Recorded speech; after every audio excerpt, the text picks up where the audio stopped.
Veni Creator Spiritus, mentes tuorum visita, imple superna gratia, que tu creasti pectora. Del Padre, del Hijo y del Espíritu Santo. Amén. Queridos hermanos, continuamos nuestra explicación de la fe católica, apoyándonos en Santo Tomás de Aquino. Aquí, Padre Michel Bonifaz, los saludo y bendigo. Martes después del Corpus Christi, por la Eucaristía se perdona la pena del pecado, dice Santo Tomás de Aquino. ¡Qué maravilla! Por la comunión se perdona la pena del pecado, y si tenemos menos purgatorio. Eso lo dice Santo Tomás en la tercera parte de la Suma Teológica, cuestión 79, artículo 5. El sacramento de la Eucaristía es a la vez sacrificio y sacramento. Es sacrificio en cuanto es ofrecido y sacramento en cuanto se recibe.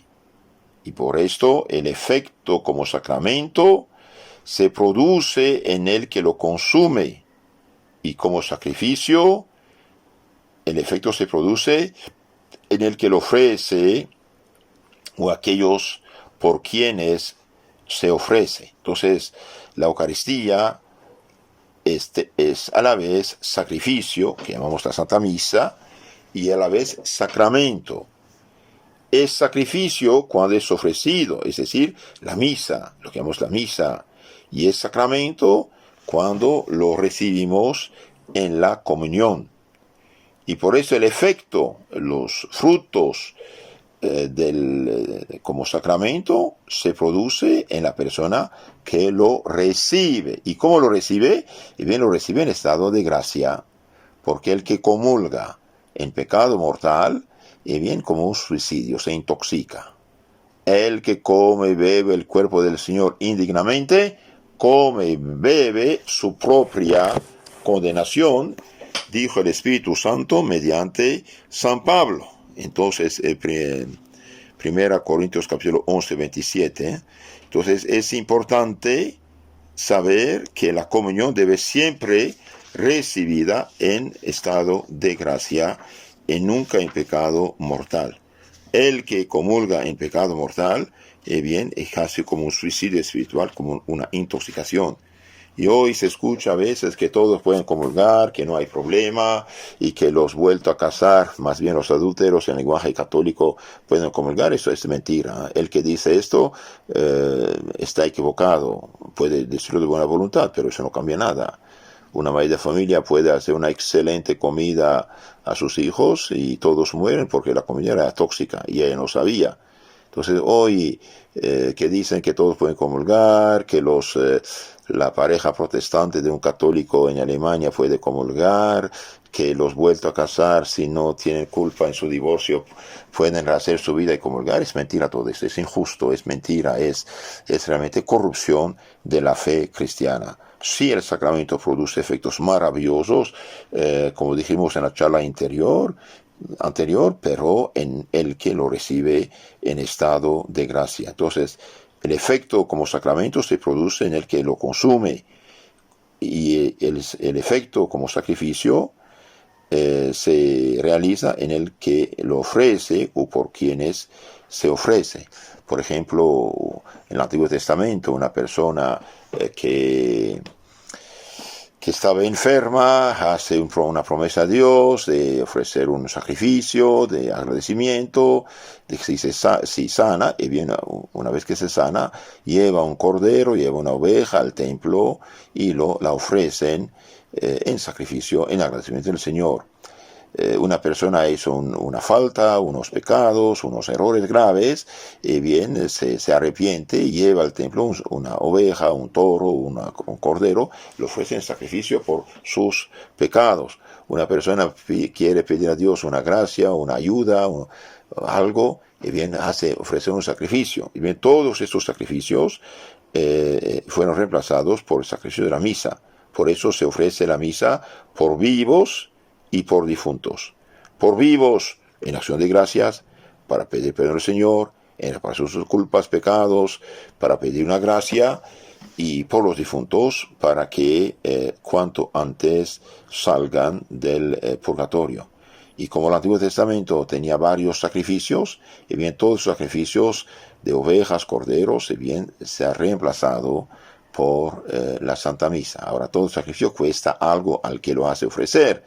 Entonces por eso se da una limosna, una ofrenda al sacerdote para que celebre el santo sacrificio. Es una vez una caridad que uno hace, también obra de justicia para ayudar al sacerdote en su misión sacerdotal. Entonces la Eucaristía es a la vez sacrificio y sacramento, dijimos. Si pues se considera como sacramento, tiene dos clases de efectos, de frutos. Primero, directamente por virtud del sacramento.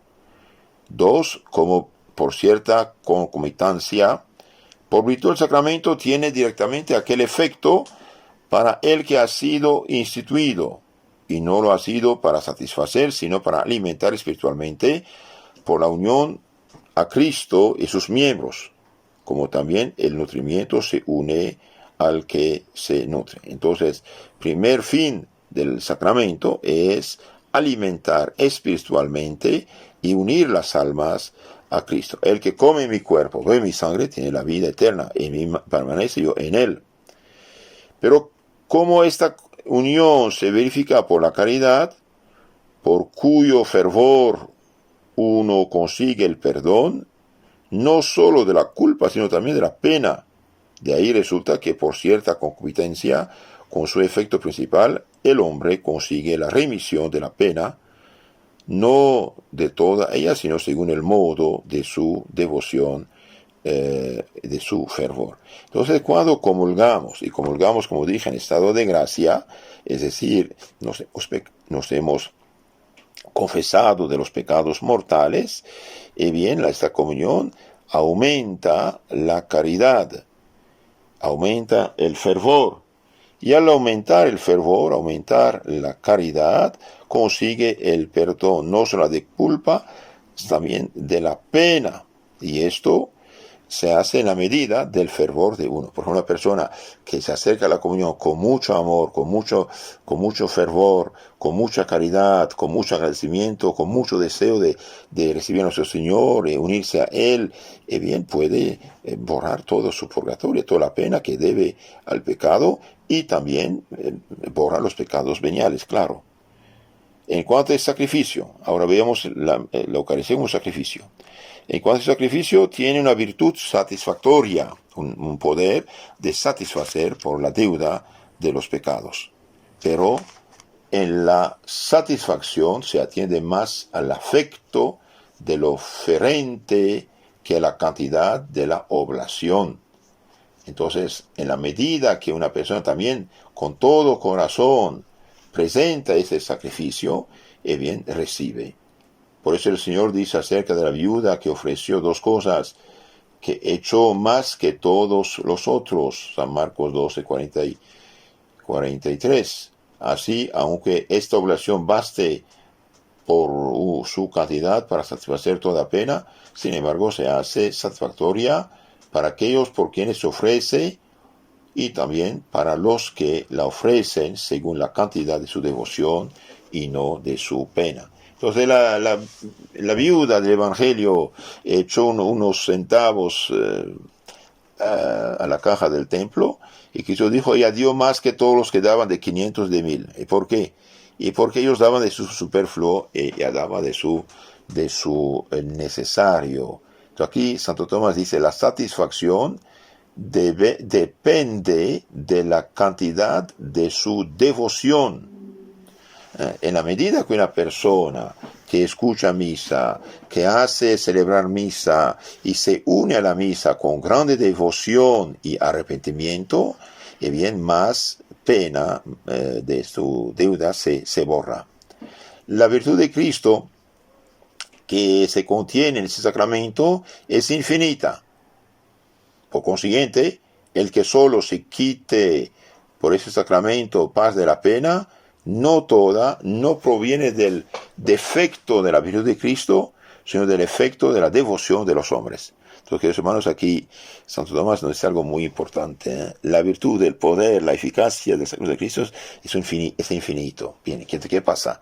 Entonces, cuando una persona comulga, cuando una persona hace ofrecer la misa, aquí habla del ofrecimiento, dice Santo Tomás, cuando una persona hace celebrar una misa, se une con mucha devoción al sacrificio, sea presente, sea ausente, cuando sabe, cuando no puede asistir, pero de todo corazón lo ofrece, y bien tiene devoción, amor, respeto, deseo de unirse a Cristo y de borrar toda su pena, y bien recibe mucho más. Por lo tanto, dichosos los que asisten a misa, claro, siempre reciben mucho, y dichosos que se hacen celebrar misas por sus difuntos, por su familia, por su patria, por su presidente, por su gobierno, por la jerarquía sagrada, por el Papa, los obispos, los sacerdotes, todos que tienen autoridad en la iglesia, en el Estado, hacen mucho bien.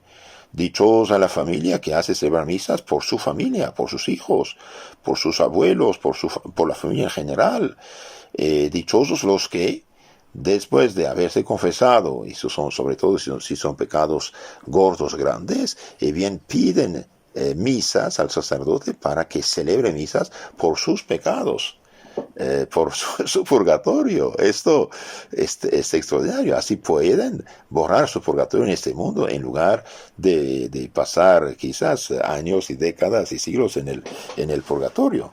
El padre Antonio Royo Marín, el gran teólogo católico tomista precisamente del siglo XX, uno de los más grandes y seguros en su ortodoxia, y bien decía Antonio Royo Marín, la mejor penitencia que puede imponer un sacerdote al penitente es hacerle celebrar misas, una misa o misas por sus pecados. En general, nunca los sacerdotes dan esta penitencia por varias razones, pero es bueno que la gente sepa este punto muy importante de la teología de la Santa Misa. Entonces, el sacramento de la Eucaristía es a la vez sacrificio y sacramento, dijimos, es sacrificio en cuanto es ofrecido y es sacramento cuando es recibido en la Santa Comunión.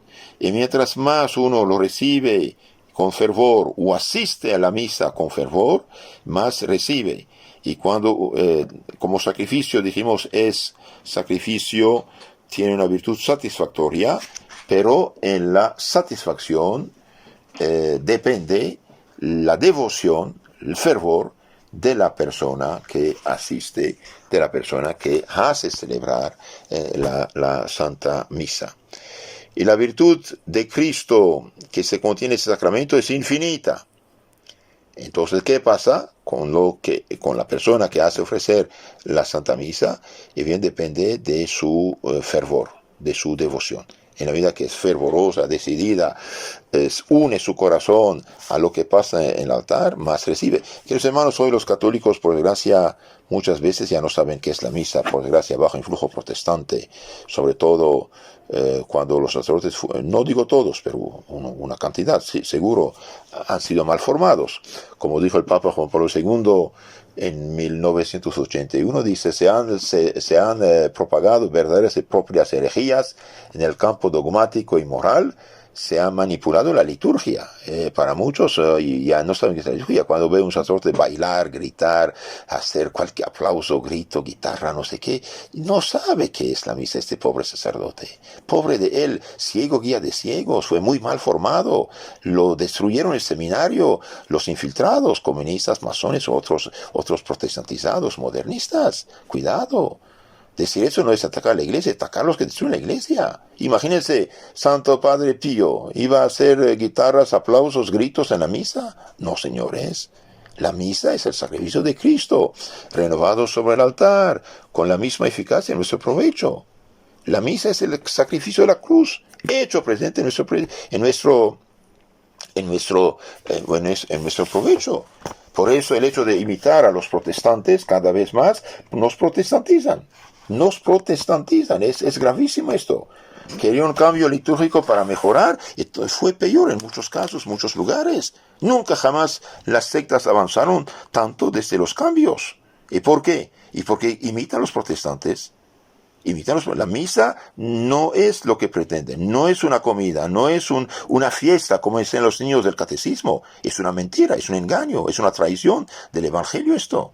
La misa no es una fiesta, no es un banquete, no es, aunque a veces de un cierto modo se usan palabras, no es eso. La misa es el sacrificio de la cruz, renovado sobre el altar con la misma eficacia en nuestro provecho, ni más ni menos.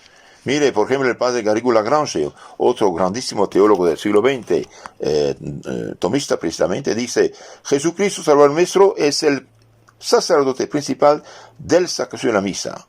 La oblación interior, que fue el alma del sacrificio de la cruz, perdura siempre en el corazón de Cristo, que quiere nuestra salvación. Él mismo ofrece todas las misas que se celebran cada día. ¿Cuál es el valor de cada misa? Es importante tener una idea justa para unirse cada día al santo sacrificio y recibir más abundantes frutos. En la iglesia se enseña comúnmente que el sacrificio de la misa, considerado en sí mismo, tiene un valor infinito, pero que el efecto que produce en nosotros es siempre finito, por elevado que sea, proporcional a nuestra disposición interior. La misa, dijimos, el sacrificio de la cruz, el sacrificio de adoración, de expiación, satisfacción, Eucaristía, de acción de gracias y de petición. El sacrificio del altar, la misa, siendo sustancialmente el mismo que el del Calvario, agrada a Dios más que lo que le desagradan todos los pecados juntos.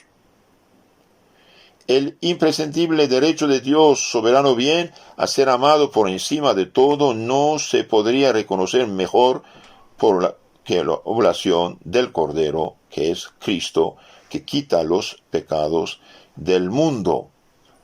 La misa, queridos hermanos, facilita la conversión de la gente. La misa facilita la conversión. ¿Por qué? Y bien, porque Cristo en la misa reza con nosotros y por nosotros.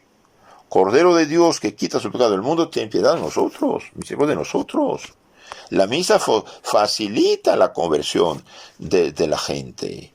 Por esta razón, que la misa facilita el arrepentimiento, se sigue que puede ser ofrecida por pecadores incluso endurecidos e impenitentes, a los que no se puede dar la comunión.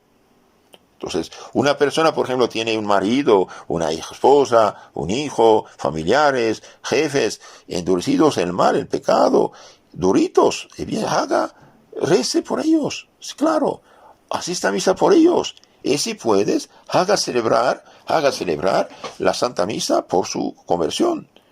El santo sacrificio puede obtenerle suficientes gracias de luz y conversión, Incluso la misa puede ser ofrecida como el sacrificio de la cruz por todos los hombres vivos, incluso por los infieles, los cismáticos, los herejes, siempre y cuando que no se ofrezca como si fueran miembros de la iglesia.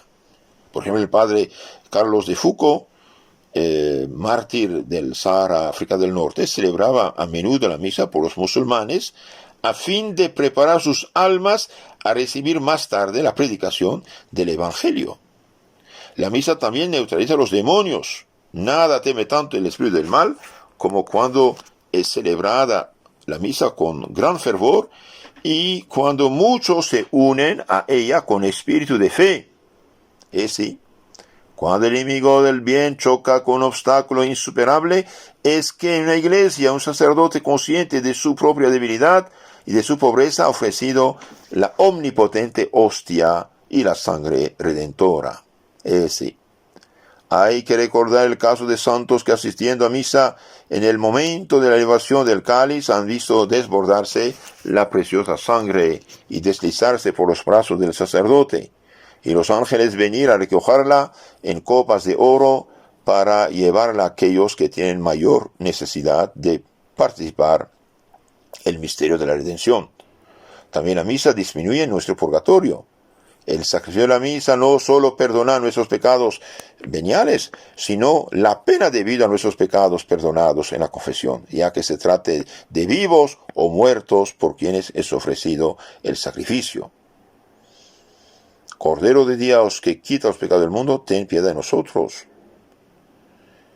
De ahí no se sigue que la misa va a destruir todo el pecado de una persona rica que no hace nada, que se va a hacer esto. No, tiene que tener fervor, y el fervor hace aumentar la caridad. Y en la medida que la caridad crece, y bien el alma se acerca a Dios nuestro Señor. Finalmente la misa ofrecida nos obtiene los bienes espirituales, incluso temporales, necesarios, útiles para nuestra salvación. Así conviene, como lo recomendó el Papa Benedicto XV, celebrar misas para obtener la gracia de una cristiana muerte, que es la gracia de las gracias, de la que depende nuestra salvación eterna. Conviene que al asistir a misa nos unamos con gran espíritu de fe, de confianza y de amor al acto interior de la oblación que perdura siempre en el corazón de Cristo. Mientras más nos unamos así a nuestro Señor, en el momento de la consagración, la esencia del sacrificio de la misa, mejor será nuestra comunión, que es una perfecta participación de ese sacrificio. Ofrezcamos igualmente, que los hermanos, las contrariedades cotidianas. Será la mejor manera de llevar nuestra cruz, tal como el Señor lo ha pedido. Los fieles que poco a poco dejan de asistir a misa pierden próximamente el sentido cristiano, el sentido de las cosas superiores y de la eternidad. Hay que encomendar las parroquias y las comunidades donde no se celebra misa, sino de tarde en tarde, en aquellos santos del cielo, que recibieron carácter sacerdotal, en particular el alma del santo cura de Ars, de Padre Pío, para que desde arriba vele sobre los rebaños sin pastor. Y finalmente, hermanos, pidamos a nuestro Señor que haga germinar vocaciones sacerdotales en esos medios. Sí, pidámosle sacerdotes santos, cada día más conscientes de la grandeza del sacerdocio de Cristo, para que sean sus celosos ministros, que solo vivan para la salvación de las almas. Un día una mujer se presentó al Padre Pío para confesarse, y en la confesión el padre y ella tuvieron una visión. El padre preguntó: ¿qué ves? En visión estuve en Roma, en San Pedro, y vi al Santo Padre, el Papa, qué bello, qué santo. Y el Santo Padre Pío dijo: este Papa que has visto era tu hijo que has abortado. Si lo hubiera abortado, sería Papa. Es decir, que los hermanos hoy, incluso las familias católicas, ya no tienen generosidad con los hijos, uno o dos, y después basta. ¿Y basta cómo basta? O mutilándose, lo que es pecado, operándose, es una mutilación, castración, o utilizando un método Billings, pero también es egoísmo total, porque salvo enfermedad gravísima, pobreza extrema, este método es igual que cualquier método de que no quiere tener hijos, de punto. Quiere disfrutar de los dones de Dios, pero no quiere hacer lo que Dios pide. Cuidado, hijitos, la familia numerosa produce vocaciones, la familia de poco numerosa produce más bien mucho egoísmo. Entonces necesitamos sacerdotes para hacer presente el santo sacrificio de la misa, que es a la vez sacramento, alimento y sacrificio por los pecados, por la gloria de Dios, salvación de las almas, por las almas del purgatorio y para salvación del mundo. En nombre del Padre, del Hijo y del Espíritu Santo. Amén. Queridos hermanos, si quieren conocer mejor su fe católica, les aconsejo suscribirse al canal Catecismo Católico Tradicional. Suscribirse para que cada vez que se publica algo, usted tenga noticia en YouTube. Que Dios los bendiga. Creator Spiritus, mentes tuorum visita, imple superna gratia, que tu creasti pectora.